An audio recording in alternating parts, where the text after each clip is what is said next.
I should have told them the truth, but I didn't. I watched the cops put the cuffs on me, and I stayed silent. Silent for her, for Sophia, my wife. They said I killed him, and I let them believe it. I thought I was protecting her. I thought my sacrifice meant something, but while I was locked away, she was with someone else. Not just anyone, a man who carried the same keys that kept me inside.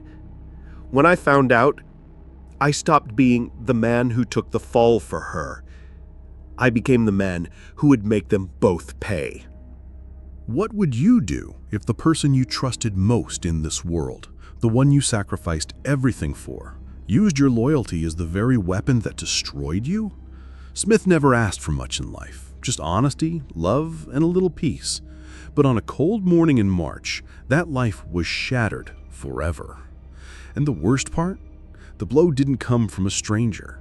It came from the woman he would have died for. Before we dive deeper, let us know in the comments where you're watching from. We'd love to hear from you. And if you're new here, click on the subscribe button so you never miss any of our upcoming videos. Sophia was 36, sharp, ambitious, and respected in every room she walked into. A Black American woman with a commanding presence, she had built a career that many envied, influential in her industry, well-spoken, and never afraid to push for what she believed in. Years earlier, she met Smith through mutual friends. He was calm, dependable, and steady, the kind of man who didn't need the spotlight. 2 years after they met, they married. Their life together wasn't glamorous, but it was solid. Smith admired her drive. She valued his loyalty. They had everyday moments that felt like their own. Coffee together in the mornings, playful arguments about bills, quick makeup kisses before rushing out the door. But there were cracks too. Sophia working late more often, Smith feeling left behind but never saying much. On September 7th, 2020, Smith woke up thinking it would be just another Monday. He brewed his coffee, glanced at the news, and texted Sophia to wish her luck on an important meeting. By nightfall, he would be standing in a dimly lit office with blood on his hands, not because he took a life, but because he chose to protect the woman he loved more than his own freedom. That evening, Sophia's office was quiet, the glow of the desk lamp throwing long shadows across stacks of files. She had stayed late to finalize a contract, but the meeting took a sharp turn when Marcus, a longtime rival in the industry, arrived unannounced. He accused her of undercutting him on a major deal. Words turned sharp, voices rose. Sophia tried to keep her composure, but Marcus stepped closer, blocking her path to the door. His breath was hot with anger as he jabbed a finger in her face. She pushed his hand away, telling him to leave. He shoved her, harder than she expected. Her back hit the desk, and in reflex, she pushed back with all her strength. Marcus stumbled, his head striking the edge of the heavy oak desk before collapsing to the floor.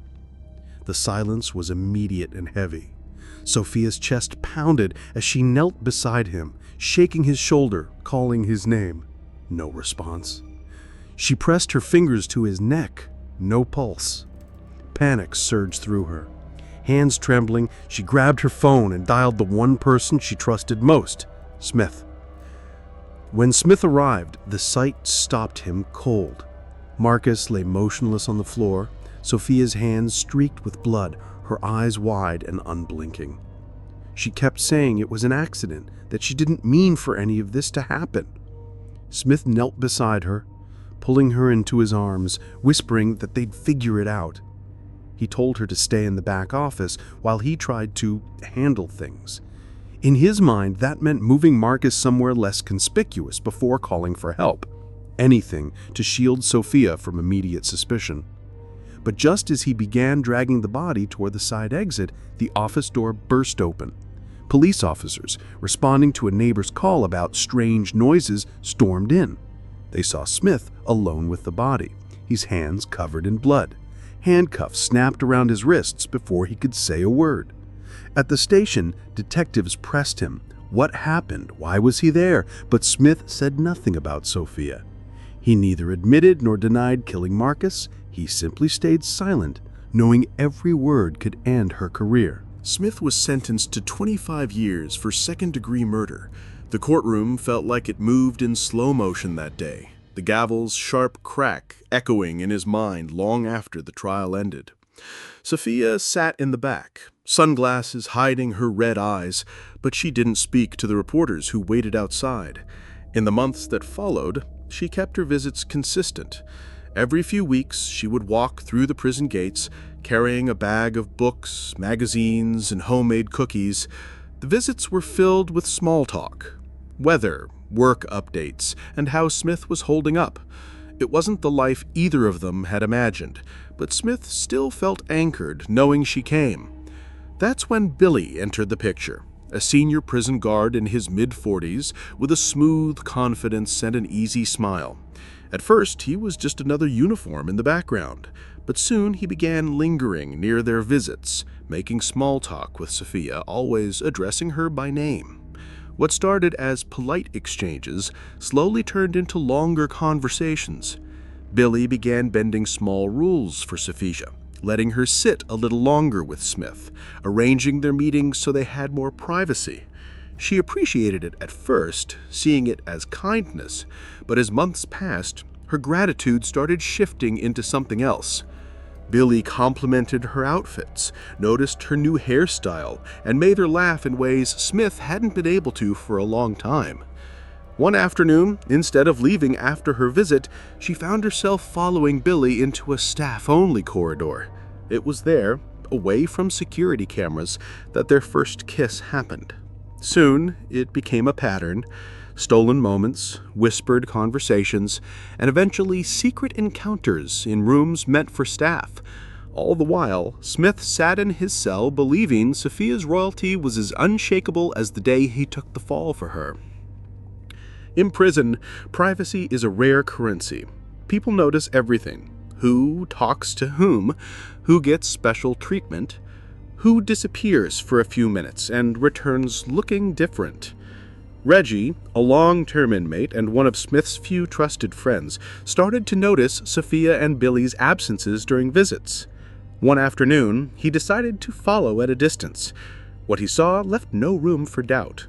Sophia and Billy slipping into a locked room together, reappearing minutes later with clothes slightly out of place and eyes avoiding contact. Reggie kept it to himself at first, unsure how to tell Smith something that could break him completely.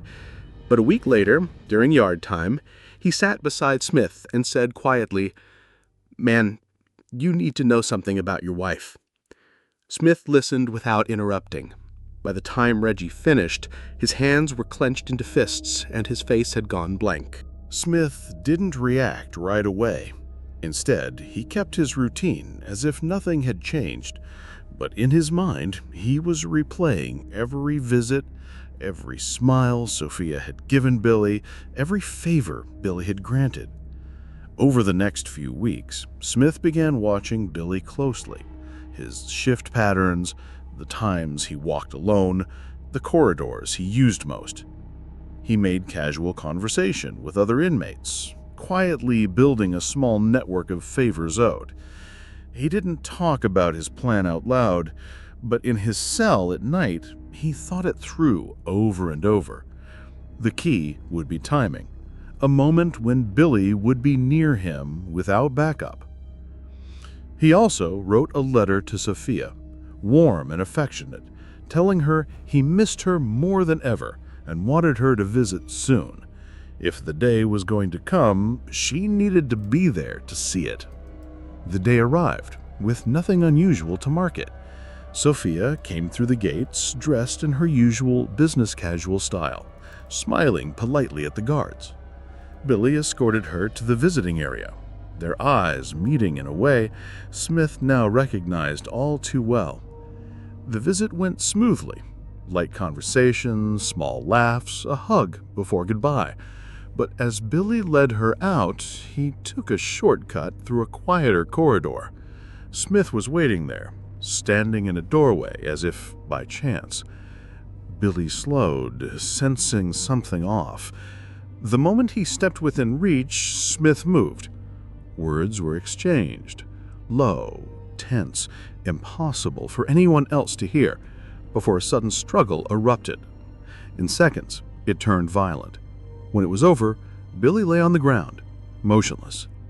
Sophia's heels clicked rapidly as she rushed toward the noise.